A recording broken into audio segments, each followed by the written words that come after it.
ایک دو مسئلے احکام بیت الخلا کے سلسلے میں آپ کی خدمت میں عرض ہوں گے۔ 3 مسئلے عرض کر چکا ہوں، یہ 4تھا مسئلہ ہے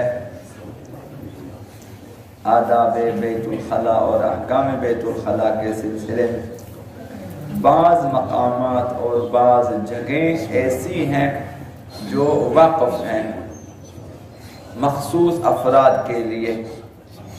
تو وہاں غیر متعلقہ افراد کے لیے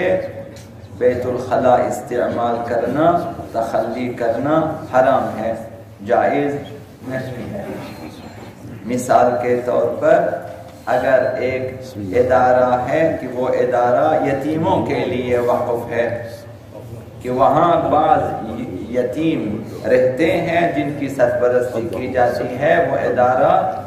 جو ہے یتیموں کے لیے ہے، تو وہاں جو بیت الخلا ہے اور پانی ہے، وضو خانہ ہے، وہ بھی یتیموں کے لیے ہے،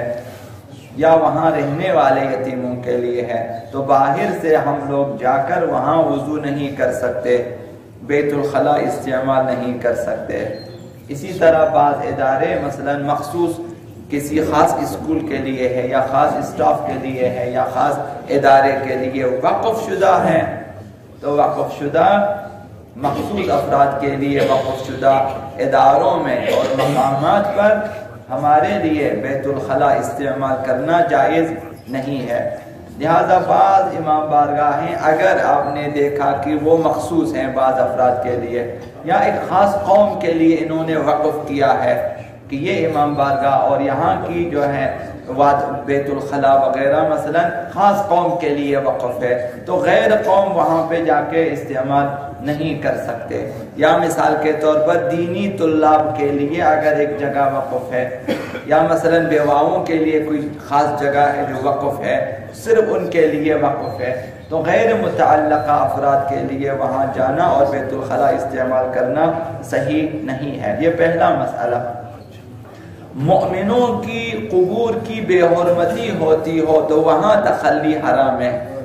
ابھی آپ خود اس عرف کا ایک شخص ہے اور اس کا حصہ ہے اس معاشرے کا، آپ خود جائیں قبرستان، اگر کسی مومن کی قبر پہ کسی نے گندگی کی ہو تو کیا آپ سمجھتے ہیں کہ اس کی بے حرمتی ہوتی ہے؟ اگر آپ یہ سمجھتے ہیں کہ وہاں بے حرمتی ہے تو وہاں حرام ہے، تو آپ کہیں گے کہ چونکہ یہاں ہمارے نزدیک یہ بے حرمتی کا کام ہے، اس مومن کی بے حرمتی ہے، لہذا وہاں پہ تخلی حرام ہے، اس جگہ کو بیت الخلا کے طور پہ استعمال کرنا حرام ہے۔ لہذا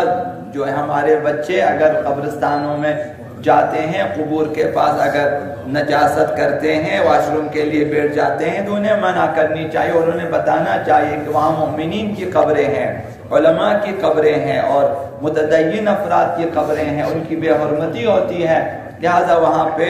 جو ہیں بیت الخلا کے طور پہ ان جگہوں کو استعمال نہ کریں، قبروں کے پاس چھوٹا بڑا پیشاب کرنے سے جو ہے پرہیز کریں۔ تو مومنین کا احترام صرف ان کی زندگی تک مخصوص نہیں ہے، حتیٰ ان مردہ جسم کا بھی احترام واجب ہے۔ شریعت نے اس کے احترام میں 3 غسل واجب کیا ہے کہ اس مردے کو 3 بار غسل دیں اور اسے حنوط کرے، خوشبو کر لیں، اور اسے پاکیزہ کفن پہنا دیں، اور اس پر نماز پڑھیں، گواہی دیں اس کے ایمان کی، اور اس کے بعد اسے دفنا دیں، پھر اس کی قبر کو بند کر دیں، اور اس طرح سے دفنا دیں کہ جو ہے درندے اسے نہ نکال سکیں۔ یہ جسم کی بے احترامی ہوتی ہے، اس لیے یہ احترام مسلمان ہے، حتیٰ اس کے جسم کا بھی احترام ہے۔ اور ہمیں کہا کہ اس کے قبر پہ حاضری دیں، جبکہ روح قبر میں نہیں ہے، روح تو برزخ میں عالم ارواح میں ہے، وہاں صرف اس کا جسم ہے، اور ایک مومن کا جسم وہاں پر دفن ہے، اور مومن کی توجہ اس روح کی طرف، اس قبر کی طرف جہاں اس کی قبر ہے، تو اس کے احترام میں ہمیں جانے کا حکم دیا۔ والدین مرنے کے بعد ان کے اجسام کو ہم دفنا دیتے ہیں، لیکن والدین کی روحیں تو نکل گئی ہیں، اب اولاد کے لیے حکم ہے کہ جو ہے ہر جمعے کو جائیں والدین کی قبر پہ اور ان کے وہاں فاتحہ بھی پڑھیں اور ان سلام بھی کریں اور ان سے التماس دعا بھی کریں۔ یہ مومن کا احترام ہے۔ حضرت آقا رسول خدا صلی اللہ علیہ وآلہ وسلم نے کعبے سے خطاب کر کے فرمایا، پیغمبر اسلام نے کعبے سے خطاب کر کے فرمایا کہ قسم بخدا مومن کا احترام تیرے احترام سے زیادہ ہے۔ کعبے سے خطاب کیا کہ قسم بخدا مومن کا احترام تیرے احترام سے زیادہ ہے۔ تمہارا ایک احترام ہے، مومن کا 3 احترام واجب ہے۔ مومن کی عزت، مومن کا مال، اور پھر جو ہے مومن کا خون، یہ سب کا احترام واجب ہے۔ یعنی کعبے سے بالاتر آقا امام صلی اللہ علیہ وسلم نے فرمایا کہ مومن کا احترام کعبے کے احترام سے زیادہ ہے۔ تو جہاں مومن کا احترام، مال ان کا محترم ہے، خون محترم ہے، اور اس کی آبرو محترم ہے، اسی طرح قبریں محترم ہیں۔ تو مومنین کے قبروں کے پاس جو ہے نجاست کرنے سے پرہیز کرنا چاہیے، واجب ہے، چونکہ بھی ان کی بے احترامی ہوتی ہے، لہذا حرام ہے۔ اور جہاں مقامات مقدسہ دینی امام بارگاہ ہیں، مساجد ہیں، مثلا اسی طرح دینی ادارے ہیں، مثلا امام زادوں کی قبریں ہیں، مثلا سادات کی اور مقدس مقامات ہیں، وہاں ان کی بے احترامی ہوتی ہو تو وہاں واش روم حرام ہے، وہاں پہ تخلی حرام ہے ان کے آس پاس میں۔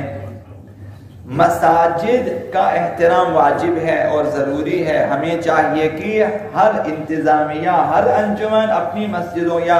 کسی مسجد کا انتظام ہو، اپنے مسجد کے اطراف کو پاک رکھیں، صاف رکھیں، یہ مسجد کا احترام ہوتا ہے۔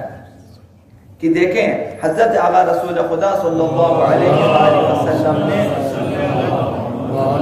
ارشاد فرمایا المساجد مجالس الانبیاء،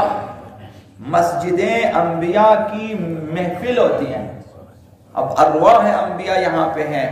تو جہاں انبیاء کی محفل ہوتی ہے اس کے اطراف کو ہمیں پاک و صاف رکھنا چاہیے، آلودہ نہ ہوں، زمین، اطراف، چھت، دیواریں سب کو پاک اور صاف رکھنا چاہیے۔ اس قدر بے حسی ہوتی ہے کہ مسجدوں کے آس پاس میں یہ شیعہ ہیں، واقعاً عجیب شیعہ ہیں کہ مسجد کی دکان میں بیٹھ کر گانے بجا رہے ہوتے ہیں، خانہ خدا میں گانے بجاتے ہیں، ایک ہی دیوار کا فاصلہ ہے، دیوار کے اس طرف آپ کی دکان ہے اور دکان میں گانے بج رہے ہیں، گالی گلوچ ہیں وہاں پہ مثلا، اور بھی شاید یہ گانے تو عام ہیں۔ تو مسجد کا احترام جہاں محفل انبیاء ہے، یعنی انبیاء کے پاس یہ ایسا ہے جیسے پیغمبر صاحب کی خدمت میں بیٹھ کر گانے سنیں۔ تو مساجد کا احترام واجب ہے۔ اور حضرت آقا امام باقر علیہ السلام نے مسجد کے احترام کے سلسلے میں فرمایا، یہ اس لیے عرض کر رہا ہوں کہ بعض مقامات پہ آپ جائیں گے دیکھیں گے مسجد کے اطراف میں واش روم ہوتے ہیں یا نہیں ہوتے، جو ہوتے ہیں وہ بھی اس قدر گندے ہوتے ہیں، لہذا کچھ فاصلے پر ہونے یا ایسا اہتمام ہونا چاہیے کہ نجاست مسجد تک نہ پہنچے، آلودگی مسجد تک نہ پہنچے۔ یہ اہتمام کرنا ہماری ذمہ داری ہوتی ہے۔ ہم اگر دینی مقدسات کا احترام نہیں کریں گے، دشمن آ کر احترام نہیں کریں گے، ہمیں احترام کرنا چاہیے۔ اولاد اگر والدین کا احترام نہ کریں، دوسروں سے پھر آپ گلہ نہ کریں۔ اگر ہم خود مساجد امام بارگاہوں کا احترام نہ کریں تو پھر دوسروں سے ہم گلہ نہ کریں۔ ہم یہاں پہ مساجد کا احترام نہیں کریں گے تو دوسرے آ کے دھماکے کریں، ان کو کہیں یہ خود ان کے نزدیک احترام نہیں، ہمارے اندر کیا نزدیک کیا احترام۔ ہم اگر قرآن کا احترام نہیں کریں گے دوسرے آ کے جلا دیں گے۔ تو پھر جو ہے 5ویں امام نے ارشاد فرمایا مسجد کے احترام کے لیے عرض کر رہا ہوں کہ لحدیث البغی فی المسجد، جو شخص مسجد میں بیہودہ باتیں کرتے ہیں، لا یعنی گفتگو بے مقصد گفتگو ہے، ہنسی مذاق ہیں تو لطیفے ہیں، یا مثلا ادھر ادھر کی غیبتیں یا پھر قصے کہانیاں، یا بیٹھ کے چلو ٹائم پاس میں راؤ بنڈار کرتے ہیں مسجد میں، اس کے لیے عرض کیا۔ نقصان اپنا ہے۔ یا اقول الحسنات، مسجد میں بیہودہ باتیں کریں تو اس کی نیکیاں اس طرح سے، یہ جو باتیں ہیں بیہودہ باتیں، البتہ لغو باتیں، لا یعنی گفتگو، یہ نیکیوں کو اس طرح سے کھا جاتا ہے کما تاکل البہیمۃ الحطب، جس طرح جو ہے بھوکا جانور گھاس کھاتا ہے، ہماری نیکیاں اس طرح سے ضائع ہو۔ یہ وہ سوراخ ہے جو ہماری نیکیوں کے تھیلے میں ہے، ہم نیکیاں ڈال کے چلے جاتے ہیں، جب تک ہم گھر پہنچ جاتے ہیں نیکیاں خالی ہے، تھیلا خالی، یا خالی لہراتے ہوئے جائیں، اور ہم خوش ہیں کہ ہم نے نیکیاں انجام دی ہے۔ نیکیاں انجام دینا مہم ہے، لیکن بچانا اس سے زیادہ مہم ہے۔ اب اپنے جیب کو کاٹیں اور پھر بینک سے سارے پیسے ڈال کے آپ چلے جائیں، گھر پہنچنے تک پیسے نہیں رہیں گے آپ کو، یا سوراخ ہو گیا۔ جب جیب میں یہ جیب کترا ہے، یہ جو ہم لوگ مساجد میں بیٹھ جاتے ہیں بےہودہ باتیں یا مسجد کے اطراف میں بیٹھ کر، خلاصہ عرض کرنے کا یہ کہ تخلی ایک موضوع ہے کہ اس کے لیے ہمیں اسلام نے کہا کہ جہاں جہاں دینی مقدسات کا احترام لازم ہے وہاں پر اس چیز سے پرہیز کریں کہ مسجد آلودہ نہ ہو جائے۔ آخری مسئلہ، تخلی کے وقت شرم کے مقامات کو ہر مکلف سے چھپانا واجب ہے، ہر مکلف سے، حتیٰ کہ دیوانوں سے جو پاگل ہے اس سے بھی چھپانا واجب ہے، اور ممیز بچوں سے بھی چھپانا واجب ہے۔ ممیز سے مراد اچھے برے کو سمجھنے والے بچوں سے بھی شرم کے مقامات کو چھپانا واجب ہے، چاہے وہ ماں باپ ہوں یا پھر دو صحابہ، فرق نہیں پڑتا، چھپانا واجب ہے۔ لیکن صرف میاں بیوی کے لیے واجب نہیں ہے کہ میاں دیکھے بیوی دیکھے، مثلا ایک دوسرے کے شرم کے مقامات کو دیکھ سکتے ہیں، باقی کسی کے لیے بھی حلال نہیں ہے، دیکھنا بھی حلال نہیں ہے۔ اور واش روم میں جب آپ بیٹھیں اس طرح بیٹھیں کہ کسی کی نظر نہ پڑے اس پر، چونکہ یہ بھی مومن کے ہی احترام میں ہے، یہ خود اس کا اپنا احترام، مومن کا احترام یہ ہے۔ پیغمبر اسلام کی سیرت میں اور ائمہ کی جو ہے خصوصیات میں سے یہ کسی نے ان کو واش روم میں نہیں دیکھا ہے، کسی بھی اس حالت میں نہیں دیکھا جس طرح ہم لوگ واش روم میں بیٹھے ہوتے ہیں، یہ ان کا احترام ہے۔ تو مومن کا بھی اسی طرح سے احترام ہے، لہذا تخلی کے وقت ہر ایک پر واجب ہے